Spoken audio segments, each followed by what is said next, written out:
Bonjour et bienvenue pour cette session de la journée très engagée. J'ai l'extrême plaisir d'accueillir Thierry Calvat, qui est le président de Juris Santé et qui ce matin va nous présenter, va nous aider à réfléchir aux nouveaux choix que finalement peut susciter le fait de vivre avec un cancer du sein métastatique. Donc Thierry, bienvenue et bienvenue à toutes et à tous. Bonjour. Merci, bonjour à toutes. J'imagine que le public est quand même largement féminin. Je regarde parmi les participants, je vois assez peu d'hommes.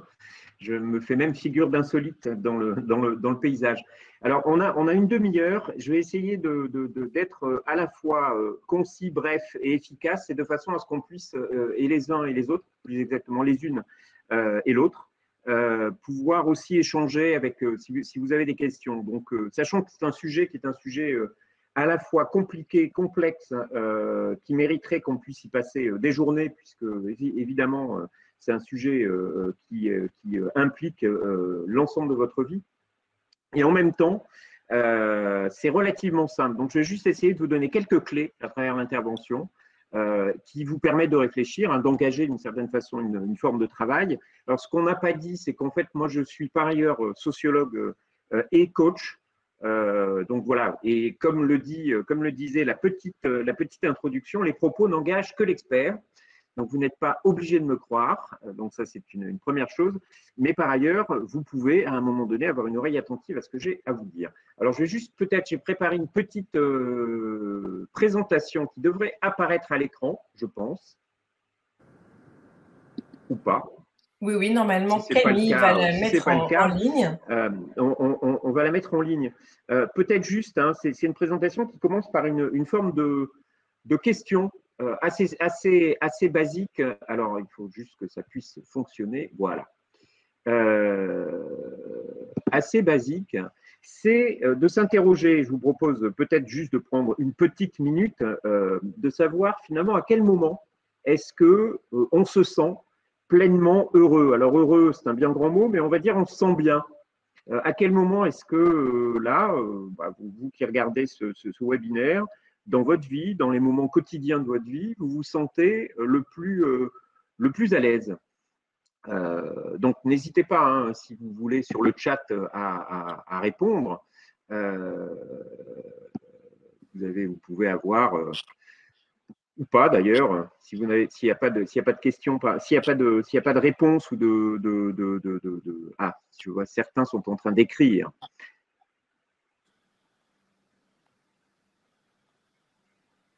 Voilà. À quel moment suis-je heureuse? En faisant du sport, donc voilà, Audrey nous dit en faisant du sport. Quand je visite des musées, des expos, quand je fais du piano.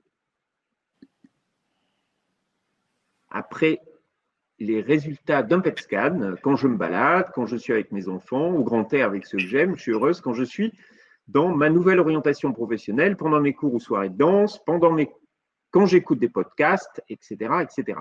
Je vois qu'effectivement, les moments finalement d'être heureux, vous voyez qu'ils ne manquent pas et surtout qu'ils sont finalement assez propres à chacun. Donc, si on devait essayer de trouver, donc entouré de ma famille, avec ma famille, au sport, dans la nature, je vois que j'ai ouvert une forme de boîte de Pandore qui fait que finalement, on cultive beaucoup de positifs ce matin, donc au sport avec ma famille entourée. Donc, autant d'éléments qui sont finalement des éléments qui n'appartiennent qu'à chacun. C'est vrai qu'on a tous le sentiment qu'on a à un moment donné une part d'événements, de quotidien, d'activités qui nous rendent heureux. Mais si on doit le placer dans une logique qui est une logique, on va dire, un peu plus dynamique et un peu plus de système, en fait, le moment où l'on est heureux, le moment où on se sent bien, c'est au moment où on est dans une situation d'alignement parfait entre trois éléments. Ces trois éléments, c'est ceux qui convoquent le fait de pouvoir faire les choses, de vouloir faire les choses, de savoir faire les choses.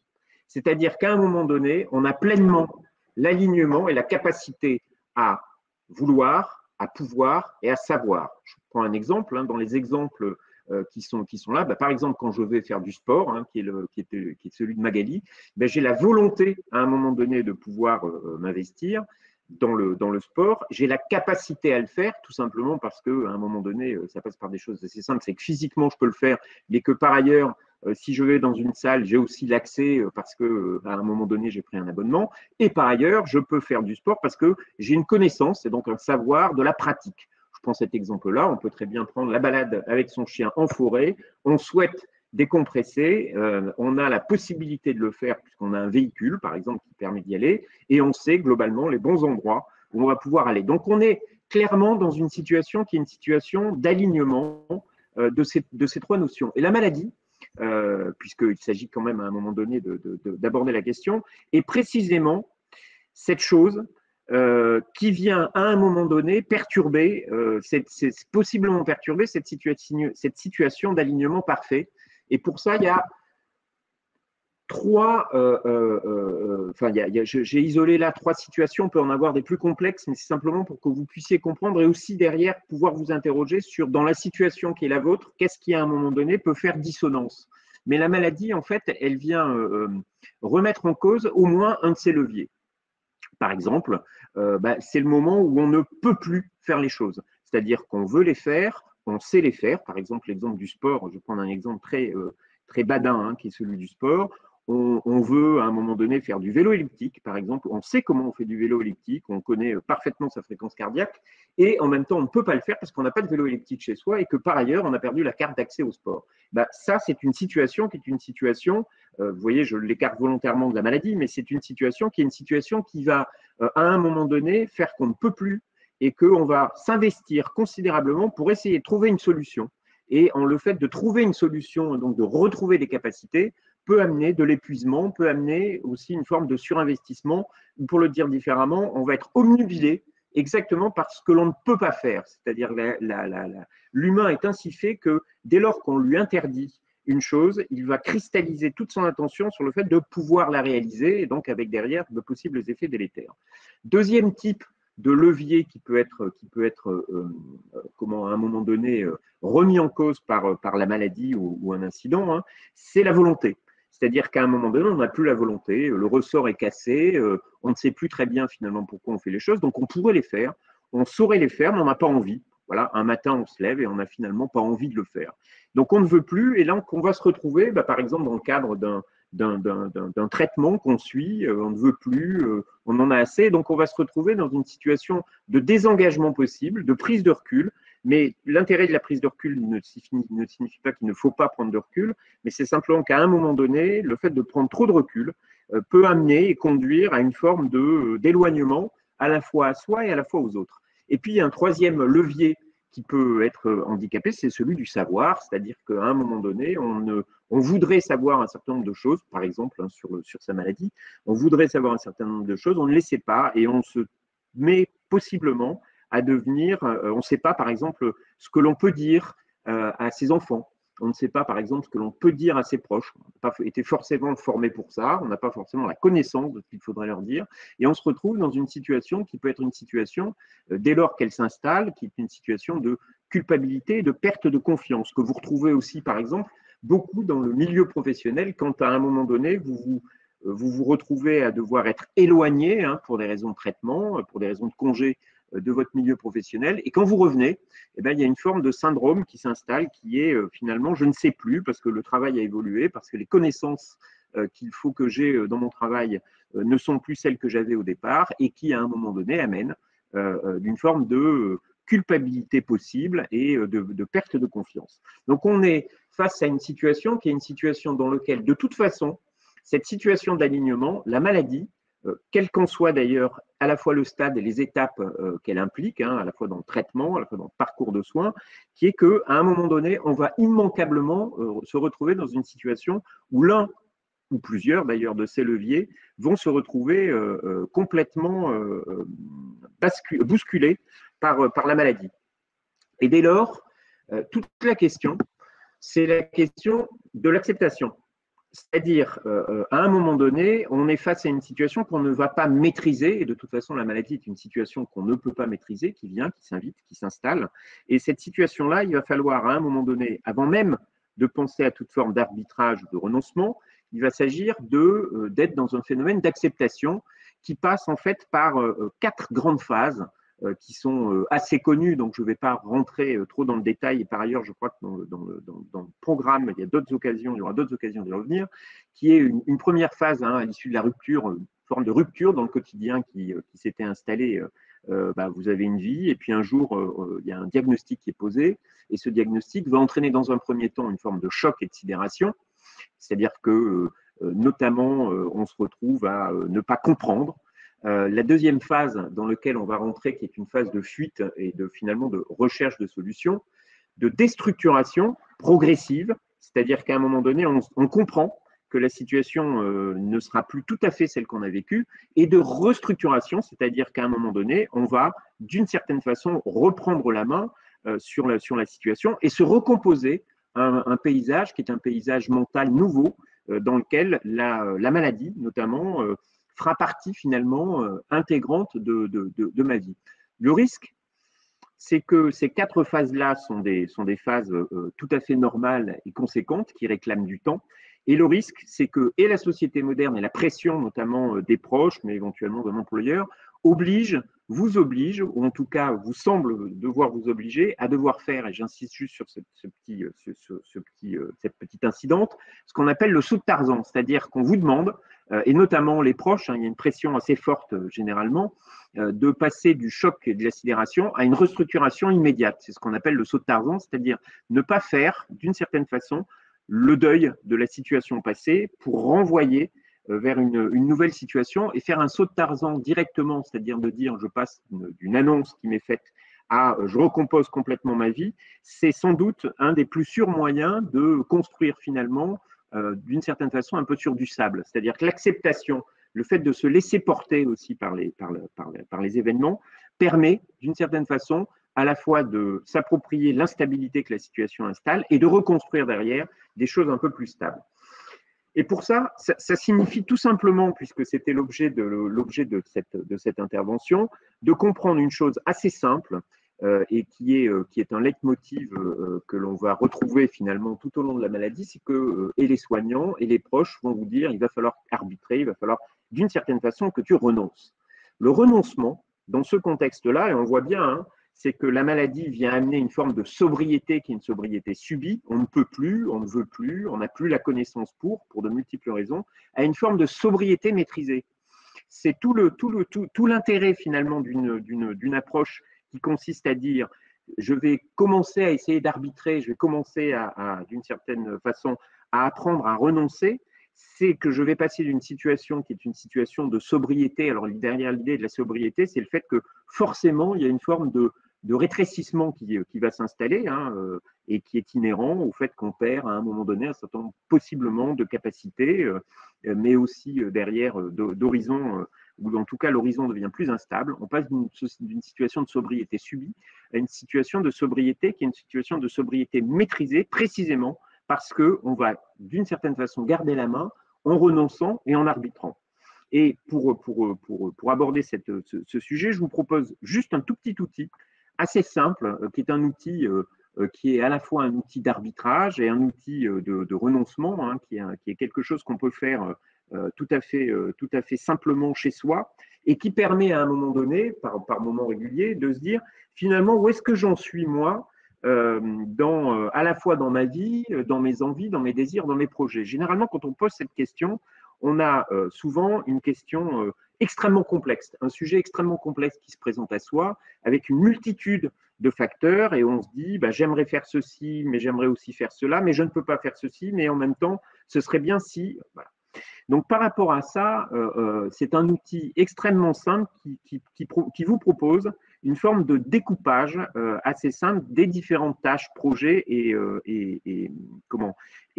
autres éléments qui peuvent à un moment donné composer votre vie.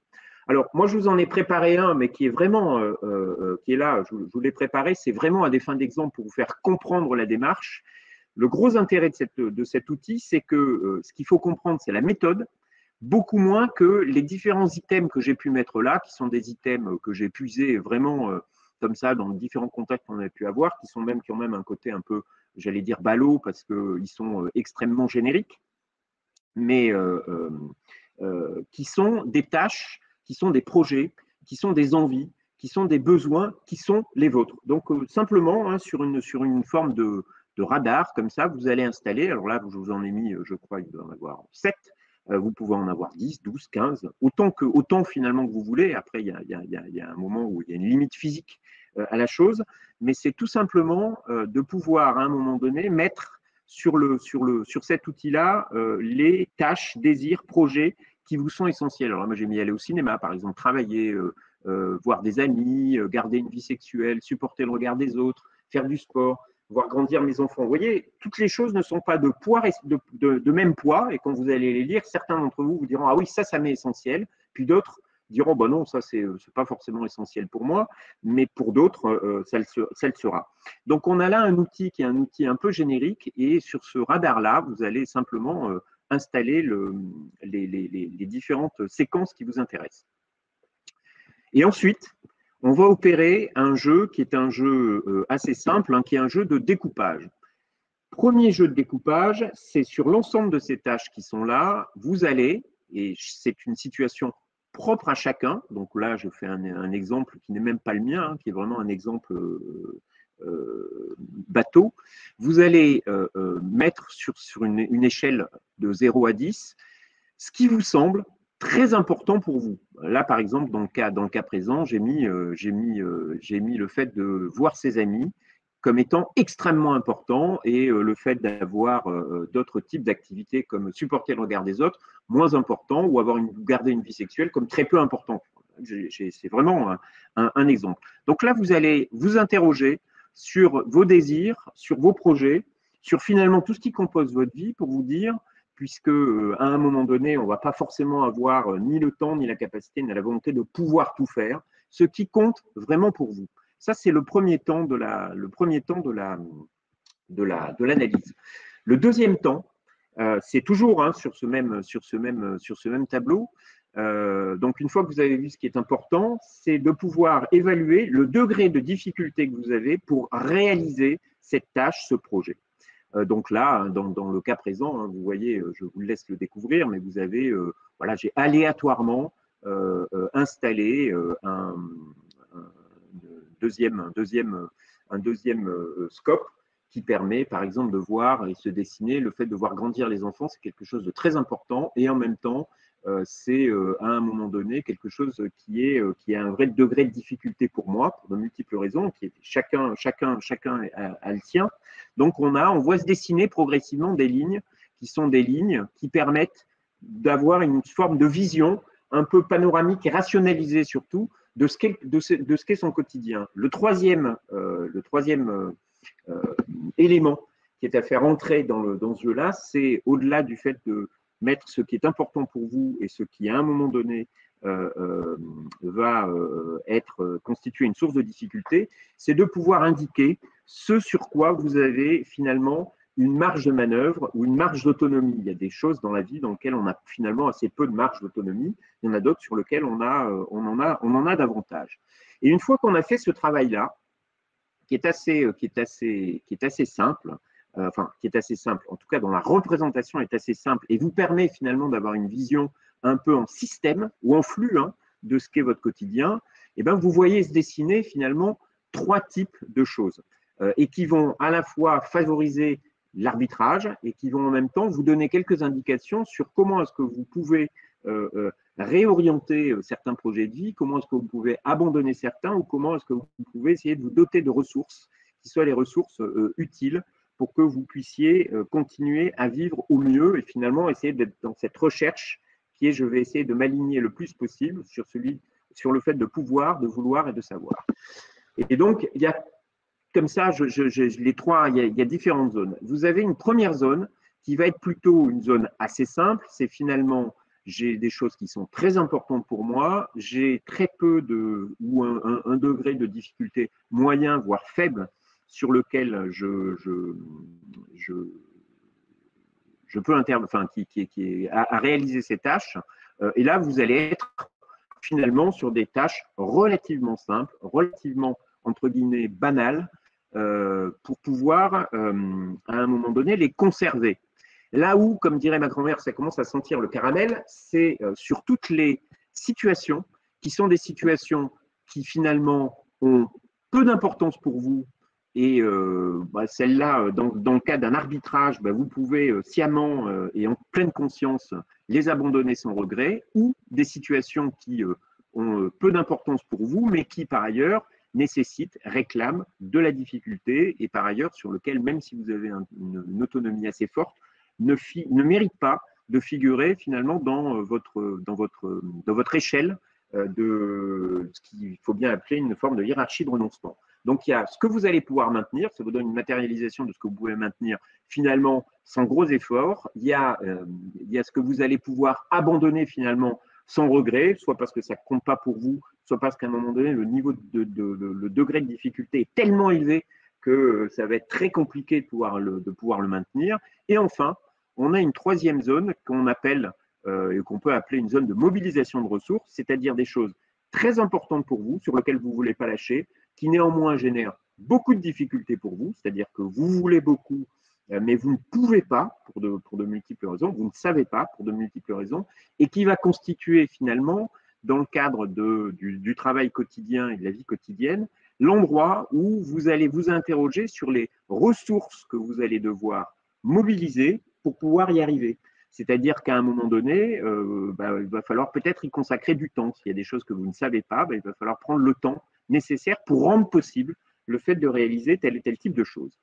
Voilà, assez rapidement, je vois que l'heure passe. Je vois que l'or est apparu, donc je vais juste m'arrêter ici. C'est un outil assez simple qui est bien évidemment à construire. Et j'insiste juste et j'arrêterai, je conclurai là-dessus, qu'il faut construire non pas comme un outil générique s'imposant à tous, mais dont on voit bien que finalement, ce qu'il compose, les différentes tâches qu'il compose, sont propres à chacune. C'est-à-dire que chacune a une forme d'importance souvent différente d'une tâche à l'autre. Merci beaucoup Thierry pour cette présentation, ces explications, cette méthode. Il y a beaucoup de réactions dans le fil. Merci pour… c'est vraiment une super méthode. On a l'impression que c'est assez facile. Surtout, chacune peut se l'approprier. Donc, en quelques mots, donc on peut faire ce travail éventuellement seul, mais ce qui est intéressant aussi, j'imagine, c'est d'être peut-être accompagné, parce que ce n'est pas que facile. C'est ce que souligne Valérie dans le fil de discussion. Cette idée de travailler sur soi, sur ses projets, sur ses désirs, il y a aussi des renoncements à faire, donc c'est pas simple. Dans la pratique, comment peut-on travailler sur ce genre de propositions? Alors, dans la pratique, il y a plusieurs choses. Alors, l'idée n'est pas de faire une promotion éhontée du fait que chez Juris Santé, on peut accompagner à travers le coaching. Ça a été dit à la session d'avant. Voilà, donc vous pouvez être accompagné. Il y a des services de coaching qui permettent précisément de faire ça. Maintenant, je vais me mettre dans une hypothèse et une optique où vous décidez de ne pas vouloir forcément en parler à un tiers qui est un tiers extérieur. Ça peut faire partie de réflexion que vous pouvez avoir avec des amis, par exemple. C'est-à-dire qu'à un moment donné, vous pouvez avoir non pas un tiers qui est un tiers totalement impersonnel ou désincarné, parce qu'à l'arrivée, même si le coach est bienveillant, vous avez quand même une forme d'inconnu, parfois très confortable pour pouvoir y répondre, mais en même temps, vous pouvez vous dire, tiens, c'est intéressant de pouvoir travailler sur cette question avec des amis, parce que précisément, ça me donne un objet de communication qui est à la fois un objet qu'on pourrait quasiment qualifier d'objet transitionnel, qui est à la fois très intime et en même temps complètement objectivé. Et donc, ça permet à un moment donné de pouvoir discuter avec des amis, de pouvoir peut-être se mettre au clair aussi sur les projets qui sont les siens et l'importance réelle que l'on peut accorder aux choses. Et à l'évidence, parfois, on imagine que des choses sont très importantes pour nous, alors que nos amis pourront nous dire qu'elles ne le sont pas. Parce que tout dans notre vie montre que finalement, le fait d'aller au cinéma, je prends cet exemple volontairement peu impliquant, encore que pour certains qui sont des passionnés, ça pourrait être quelque chose de très important, mais finalement pas si important que ça.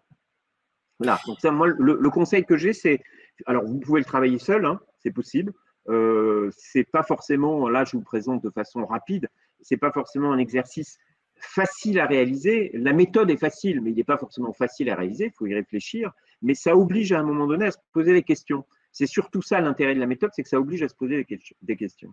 C'est très intéressant. Alors, il y a eu une réflexion que j'ai trouvée importante aussi dans le fil, c'est que quand on est confronté à un cancer du sein métastatique, tu le sais comme moi, on est amené généralement à vivre aussi plusieurs étapes dans cette, plusieurs lignes de traitement, avec pas forcément les mêmes contraintes. Parfois, je vais avoir un traitement oral, parfois, je vais devoir aller à l'hôpital, parfois, je vais avoir une intervention. Et du coup, la question qui se pose, c'est est-ce que cette méthode, est-ce que cet exercice, il est, entre guillemets, intéressant de se le reproposer à différentes étapes peut-être d'évolution de la maladie ou des contraintes qu'elle impose dans la vie? Oui, alors moi, il me semble évidemment que c'est intéressant, tout simplement au moins pour deux aspects. Le premier, c'est que les existences sont rarement linéaires, c'est-à-dire qu'on peut changer à un moment donné aussi de priorité hein, dans la vie, c'est tout à fait possible. Donc c'est rarement linéaire, donc ça invite aussi à reconsidérer régulièrement les choses. Et la deuxième, c'est que de fait, le contexte et l'environnement changent. Et si le contexte et l'environnement changent, évidemment, le niveau de difficulté ou d'autonomie qu'on peut attribuer à des projets qui sont les siens ne sont plus les mêmes. Et quand vous devez aller à l'hôpital et quand vous êtes au domicile, évidemment, la chose n'est pas tout à fait la même. Le niveau de difficulté n'est pas forcément le même ou la capacité qu'on a à faire les choses n'est pas forcément la même. Donc oui, l'idée, c'est de pouvoir l'interroger régulièrement. Il ne s'agit pas que ça devienne, c'est pas tous les matins où vous vous levez en vous disant tiens, je vais faire ma grille, c'est super. Mais plus ou moins confusément, je pense qu'une fois qu'on commence à réfléchir à la chose, plus ou moins confusément, on sent finalement un certain nombre de signaux, soit internes, soit externes, qu'il est peut-être temps de reconsidérer les choses. Très bien, merci beaucoup. Eh bien, écoute, on arrive au terme de cette courte session, mais extrêmement passionnante. Merci beaucoup pour cette session et à tout à l'heure. Merci.